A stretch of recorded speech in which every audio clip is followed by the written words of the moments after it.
এদিকে নির্বাচন ঠেকাতে অ্যাকশন শুরু করলো আওয়ামী লীগ। কিয়ামত শুরু হচ্ছে সারা দেশে। নির্বাচন বন্ধ করতে একে একে ভোট কেন্দ্রে আগুন দিচ্ছে ছাত্রলীগ। এর মধ্যে গোপালগঞ্জে পুলিশের নাকের ডগায় ককটেল বিস্ফোরণ করেছে আওয়ামী লীগের নেতাকর্মীরা। এবার যেন ভয়ানক অ্যাকশন শুরু করেছে দলটি। যেখানে ভোট কেন্দ্র পুড়িয়ে দেওয়া হচ্ছে, পুড়িয়ে দেওয়ার স্লোগান হচ্ছে এই নির্বাচন মানি না, মানবো না। এই স্লোগানে সারা বাংলাদেশ দেখেন যেখানে উত্তাল হয়ে আছে। নির্বাচনের আগে বাংলাদেশে অলরেডি যুদ্ধ শুরু হয়ে গিয়েছে। নিউজ মিডিয়া অনেক কিছু আসছে না। কিছু কিছু ভোট কেন্দ্র যে পুড়িয়ে দেওয়া হয়েছে সেগুলো নিউজ করা হয়েছে, কিন্তু আরো অহরহ ভোট কেন্দ্র পুড়িয়ে দেওয়া হচ্ছে। ওই সকল বিষয় আমরাও জানতে পারছি না।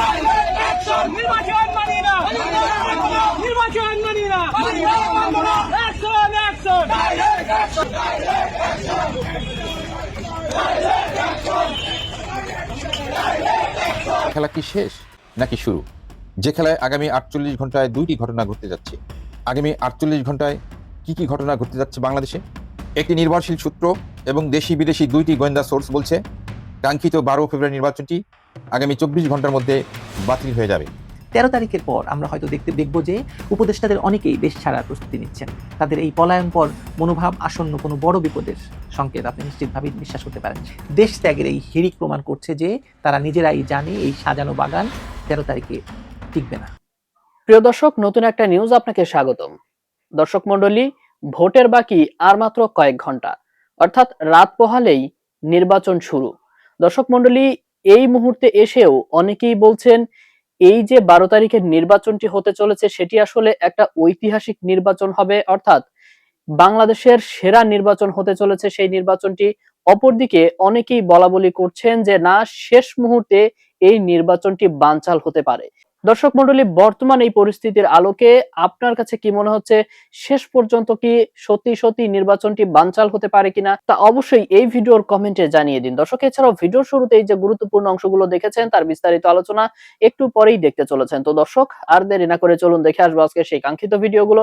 তবে তার আগে বলবো, যারা এখনো চ্যানেলটি সাবস্ক্রাইব করেননি অবশ্যই চ্যানেলটি সাবস্ক্রাইব করে পাশে থাকা বেল আইকনটি ক্লিক করে দিন। আর যারা ইতিমধ্যেই চ্যানেলটি সাবস্ক্রাইব করে রেখেছেন তাদেরকে অসংখ্য ধন্যবাদ। তো চলুন দর্শক, ভিডিওটিতে একটি লাইক দিয়ে আমরা ধারাবাহিকভাবে সবগুলো ভিডিওর আলোচনা দেখে আসি। আগামী 48 ঘন্টায় কি কি ঘটনা ঘটতে যাচ্ছে বাংলাদেশে? ইতিমধ্যে 9 জন উপদেষ্টার পরিবারের সদস্যরা দেশ ত্যাগ করে বিদেশে পাড়ি জমিয়েছেন। কারণ কি? কারণ আগামী 24 ঘন্টায় অত্যন্ত গুরুত্বপূর্ণ এবং ভয়ঙ্কর দুটি ঘটনা ঘটতে যাচ্ছে বাংলাদেশে।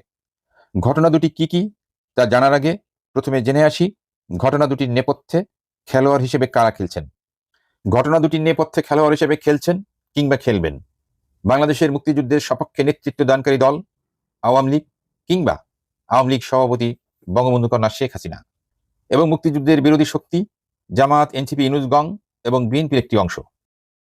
অন্যদিকে আন্তর্জাতিক খেলোয়াড় হিসেবে খেলছেন ভারত, রাশিয়া, ফ্রান্স, যুক্তরাজ্য এবং আমেরিকা সহ অন্তত 50টি দেশের রাষ্ট্রপ্রধান। এবার আসি পেছনে ফেলে আসা প্রথম অংশের 24 ঘন্টায়। পেছনে ফেলে আসা প্রথম অংশের প্রথম 24 ঘন্টায় কি কি ঘটনা ঘটতে যাচ্ছে বাংলাদেশে? প্রথম 24 ঘন্টায় প্রথম অংশের ঘটনার চেয়ে দ্বিতীয় 24 ঘন্টার দ্বিতীয় ঘটনাটি অত্যন্ত ভয়ঙ্কর। আসছি সে কথায়। তার আগে দেখে আসি প্রথম অংশের প্রথম 24 ঘন্টায় কি কি ঘটতে যাচ্ছে এবং কেন সেটি ঘটতে যাচ্ছে। একটি নির্ভরশীল সূত্র এবং দেশি বিদেশি দুইটি গোয়েন্দা সোর্স বলছে কাঙ্ক্ষিত 12 ফেব্রুয়ারি নির্বাচনটি আগামী 24 ঘন্টার মধ্যে বাতিল হয়ে যাবে। ইতোমধ্যে গাজীপুরের 5টি আসনের নির্বাচন বাতিল করেছে নির্বাচন কমিশন। এভাবেই বাতিল করা হবে 12 ফেব্রুয়ারি নির্বাচনের সকল কার্যক্রম। তবে গোয়েন্দা সূত্র বলছে রক্তক্ষয়ী সংঘর্ষ হতে পারে আগামী 24 ঘন্টায়। নির্বাচন বাতিল হওয়া প্রশ্নের দ্বিতীয় অংশের প্রশ্নটি ছিল 12 ফেব্রুয়ারি নির্বাচনটি কেন বাতিল হবে এবং কি কারণে বাতিল হবে। নির্বাচন বাতিল হওয়ার প্রথম কারণ ভারত। আপনারা জানেন বাংলাদেশ ভারতের সীমানা কিংবা অবস্থানগত কারণে বাংলাদেশের নিরাপত্তা, শান্তি কিংবা আইন শৃঙ্খলার উন্নতি কিংবা অবনতির সাথে ওতপ্রোতভাবে মিশে আছে ভারতের উত্তর পূর্ব রাজ্যগুলোর শান্তি শৃঙ্খলা। ভারত তাদের নিজেদের স্বার্থেই বাংলাদেশে স্বচ্ছ, নিরপেক্ষ এবং সব দলের অংশগ্রহণে একটি নির্বাচন দেখতে চায়, যাতে নির্বাচনের পরে বাংলাদেশে কোনো সহিংস ঘটনা না ঘটে। আর সেই লক্ষ্যে শুরু থেকেই কাজ করে যাচ্ছে ভারত। কিন্তু মাঝখানে বাধা হয়ে দাঁড়িয়েছিল আমেরিকা। আমেরিকার ইশারাতেই ডক্টর ইউনূস এবং সেনাপ্রধান ওয়াকারুজ্জামান আওয়ামী লীগকে বাদ দিয়ে একটি নির্বাচন করতে যাচ্ছিল, কিন্তু ভারতের বাধার কাছে নতি স্বীকার করে পিছু হটতে বাধ্য হয়েছে আমেরিকা। বলতে গেলে ভারতের রাজনৈতিক কৌশলের কাছে পরাজিত হয়ে ভারতের ইচ্ছের সাথে একমত পোষণ করে লিখিত চুক্তি করেছে আমেরিকা এবং প্রায় 20 মিনিট টেলিফোনে গুরুত্বপূর্ণ কথা বলেছেন ডোনাল্ড ট্রাম্প এবং নরেন্দ্র মোদী।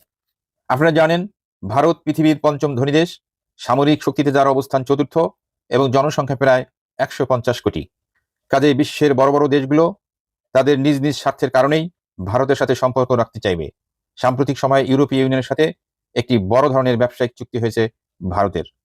আন্তর্জাতিকভাবে কূটনৈতিক তৎপরতার মাধ্যমে ভারত আমেরিকা থেকে অনেক গুণ এগিয়ে গেছে। তাই ভারতের ইচ্ছে অনুযায়ী বাংলাদেশ থেকে আমেরিকা পিছু হতে বাধ্য হচ্ছে। অন্যদিকে বিশ্ববাসীকে বাংলাদেশের বর্তমান পরিস্থিতি এবং নির্বাচন সংক্রান্ত সমস্যাবলী সম্বন্ধে বোঝাতে সক্ষম হয়েছে ভারত। তাই তো বিশ্ববাসী বাংলাদেশের সমস্যাবলী উপলব্ধি করতে পেরে সমস্যা সমাধানের লক্ষ্যে বাংলাদেশ কিংবা আওয়ামী লীগের পাশে দাঁড়িয়েছে বিশ্বের প্রভাবশালী 50টিরও বেশি দেশ। এটি হলো একটি দিক। নির্বাচন বাতিল হওয়ার দ্বিতীয় কারণ। নির্বাচন বাতিল হওয়ার দ্বিতীয় কারণ জাতিসংঘ, আমেরিকা, অস্ট্রেলিয়া, ফ্রান্স, যুক্তরাজ্য, কানাডা এবং ভারত সহ অসংখ্য প্রভাবশালী দেশ এই নির্বাচনে তাদের পর্যবেক্ষক না পাঠানোর সিদ্ধান্ত। কারণ তারা চাচ্ছে দেশের স্বার্থে, দেশের মানুষের স্বার্থে, গণতন্ত্রের স্বার্থে একটি অংশগ্রহণমূলক নির্বাচন বাংলাদেশে খুবই প্রয়োজন। নির্বাচন বাতিল হওয়ার তৃতীয় কারণ। নির্বাচন বাতিল হওয়ার তৃতীয় কারণ হচ্ছে কমনওয়েলথ।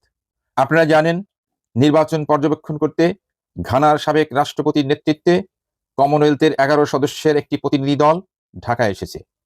তারা ঢাকায় এসে 7 ফেব্রুয়ারি জাতীয় পার্টির একাংশের সাথে মিটিং করেছেন সিপিডির সাথে।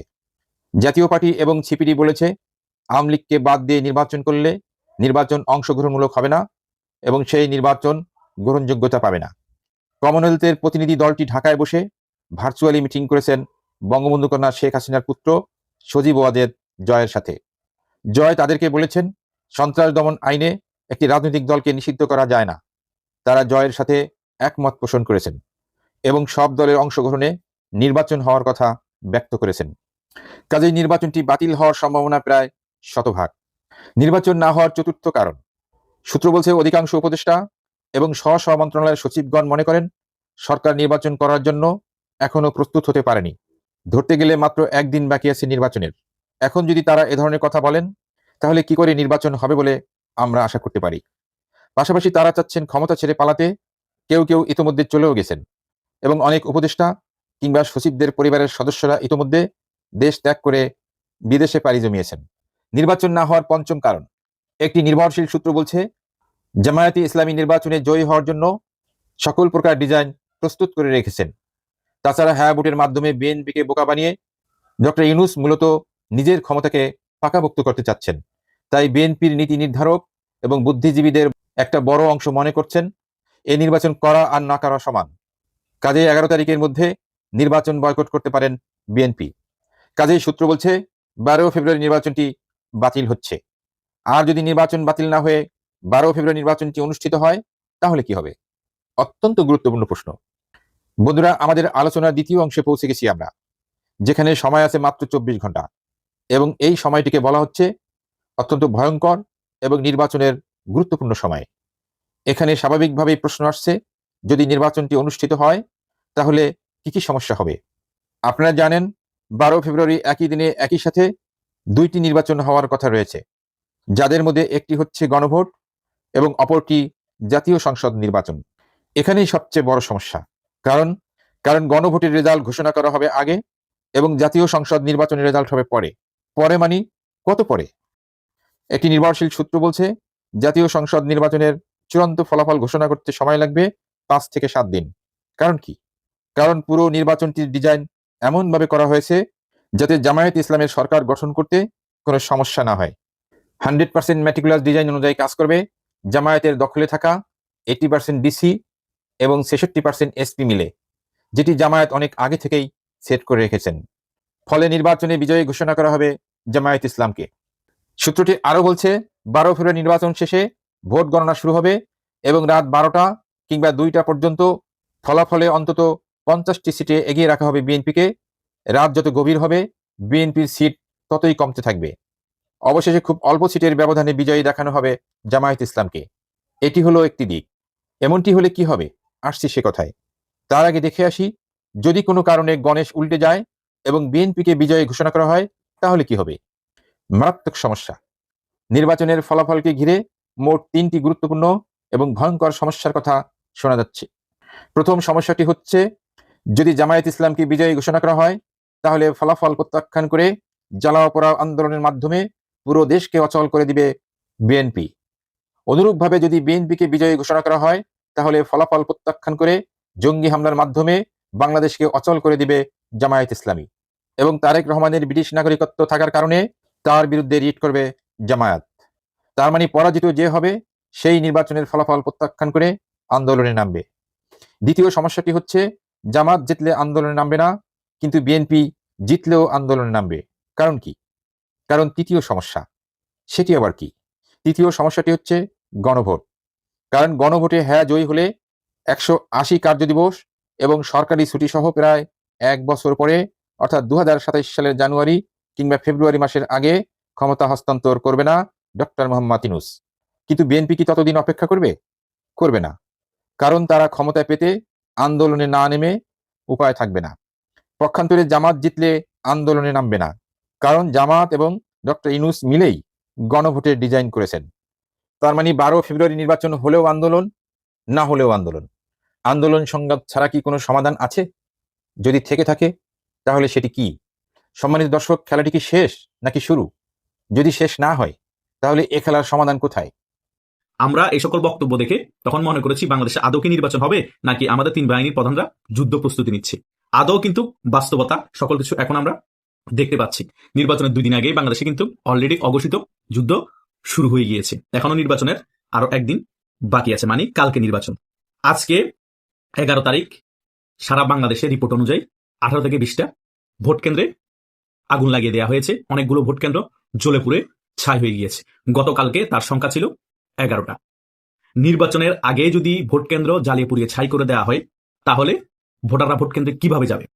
শুধু তাই নয়, বাংলাদেশের 40 থেকে 50% মানুষ আওয়ামী লীগকে সমর্থন করে বা মুক্তিযুদ্ধের পক্ষের শক্তি, তারা ভোট কেন্দ্রে যাবে না ভোট দিতে।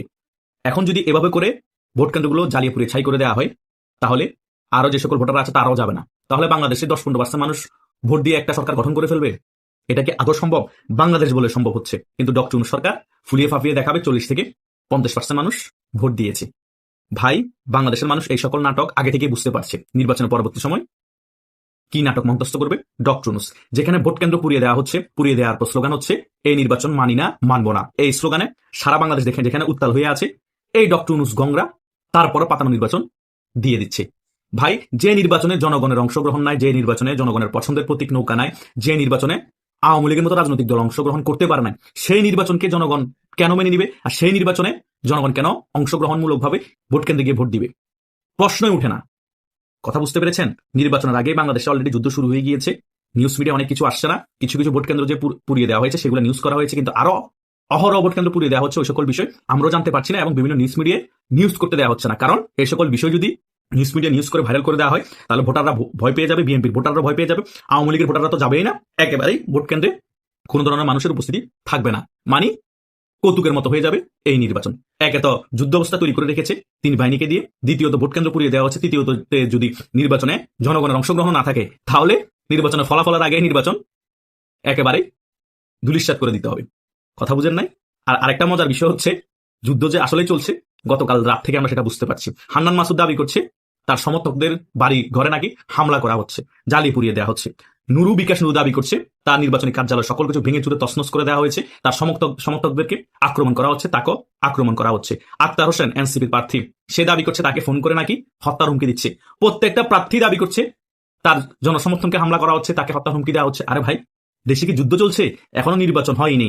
নির্বাচন ফলাফল পর্যন্ত কি গড়াবে আমার তো এখনো কিছু বোধগম্য না। এইদিকে প্রশাসন বলতেছে সকল কিছু ঠিকঠাক আছে, আমরা সকল কিছু নিয়ন্ত্রণ করে রেখেছি।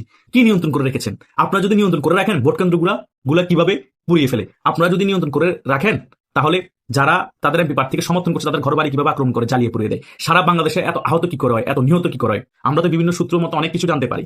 ওই সকল বিষয় কি আপনারা জানতে পারেন না? জানার পরও কি মিডিয়ার সামনে এসে বলেন সকল কিছু আমরা নিয়ন্ত্রণ করে রেখেছি? এখনো তো জাস্ট এগুলো ট্রেলার চলছে যুদ্ধের। 12 তারিখ তো মেইন যুদ্ধ শুরু হবে, তখন কি করবেন? কথা বুঝেন নাই? এগুলা যা সুন্দরের জন্য বক্তব্য দিচ্ছেন, কিন্তু ফিল্ডে আমরা কোনো কিছুই দেখতে পাচ্ছি না। আওয়ামী লীগ নির্বাচনে অংশগ্রহণ করে না যে এই পরিস্থিতি, আর আওয়ামী লীগ নির্বাচনে অংশগ্রহণ করলে কি পরিস্থিতি হতো কল্পনা করেন তো। মামু ভাই না, তারা নিজেরা মারামারি করে মরতেছে, স্বতন্ত্র গুলো মরতেছে, ওই সকল বিষয়গুলো মিডিয়াতে আপনারা প্রচার করতে দেন না, জনগণকে গুমরা করে রাখতেছেন। বিদেশি ঘন্টা নাকি জনগণ এক জায়গা থেকে আরেক জায়গা যেতে পারবে না, এটা কোনো কথা হলো? বিকাশ বন্ধ করে রেখেছেন, নগদ বন্ধ করে রেখেছেন, 1000 টাকার বেশি লেনদেন করা যাচ্ছে না। জনগণকে নির্বাচন উপলক্ষে কি জিম্মি করে রেখেছেন? বাংলাদেশের জনগণ সকলে কি ভোট কেন্দ্রে যাবে? যাবে না রে ভাই। আপনারা জনগণকে ছুটি দিয়েছেন যাতে দেশে গিয়ে ভোট দিতে পারে, ভোট পার্সেন্টেজ বাড়তে পারে। আরে ভাই, জনগণ ঠিকই দেশে যাবে, তার ফ্যামিলিকে সময় দিবে, কিন্তু ভোট কেন্দ্রে যাবে না, ভোট দিবে না, সুযোগ পেয়েছে লুফে নিবে। বুঝতে পেরেছেন? জনগণকে জিম্মি করে ভয়ভীতি দেখিয়ে কোনো লাভ নাই।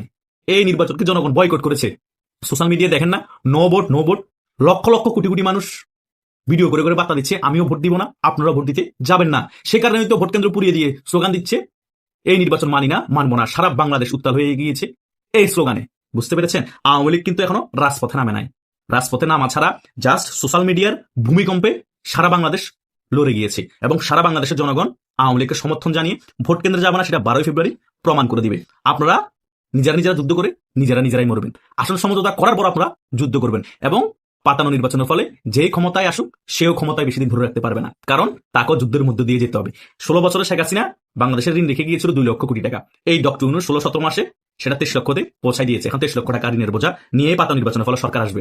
একে তো আওয়ামী লীগের কোনো জনসমর্থন ওই সরকারকে সাপোর্ট দিবে না, এবং বিএনপির যে সকল নেতা অনেক দিন ধরে উপাস, তারা ক্ষমতায় বসার পরে চুরি চামারি টেন্ডারবাজি অবস্থানের জন্য নিজেরা মারামারি করে তছনছ বানাই ফেলবে।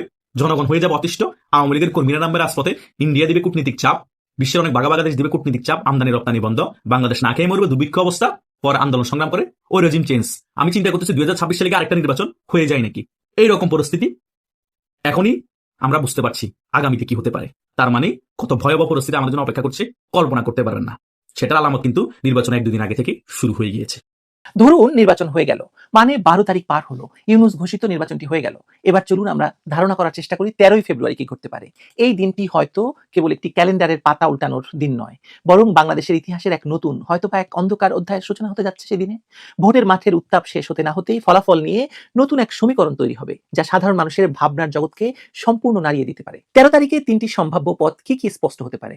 1, ম্যানেজড কনসলিডেশন বা গণভোটে হ্যাঁ, সংসদে দেরি, তারপর সমীকরণ মিলিয়ে একটি কার্যকর গঠন। বিএনপি তখন ক্ষমতার ক্ষণিক ছোঁয়ার আশায় আপোষে যাবে, জামায়াত এনসিপি নির্বাহী ক্ষমতার চাবিকাঠি পাবে, প্রধানমন্ত্রী প্রতীকের প্রশ্ন পরে ঠেলে রাখা হবে। 2, কন্টেস্টেড লেজিটিমেসি, বিরোধী শিবির রাস্তায় নামবে, হরতাল অবরোধ ধর্মঘটের ঘূর্ণি হবে, প্রশাসনের সীমিত জরুরি কৌশল নেবে, ইন্টারনেট থ্রটলিং হবে, রাতের বেলা ধরপাকড় হবে, ডিপ্লোম্যাটিক চাপ বাড়বে, স্বচ্ছ গণনা সংলাপের দাবিতে। 3, ডিল বেসড পিভট, পর্দার আড়ালে এক বোঝাপড়া হতে পারে, ক্ষমতার ভাগাভাগি, রোডম্যাপ, হয়তো আংশিক পুনর্নির্বাচন বা ধাপ ভিত্তিক ভোট। হার্ড লাইনাররা এখানে স্পয়লার হতে পারে। তবু রাজনীতির অঙ্কে প্রায় 7+3 = 10কে 7+3 আপনার যেটা দরকার সেটা বানানো যাবে।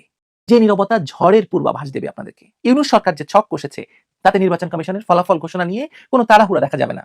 সংসদ নির্বাচনের ফলাফল হয়তো ঝুলে থাকবে, কিন্তু গণভোটের হ্যাঁ রায় খুব দ্রুতই জানিয়ে দেওয়া হবে। মানুষের না ভোটগুলোকে জাদু বলে পাল্টে গিয়ে হ্যাঁতে রূপান্তরিত হবে।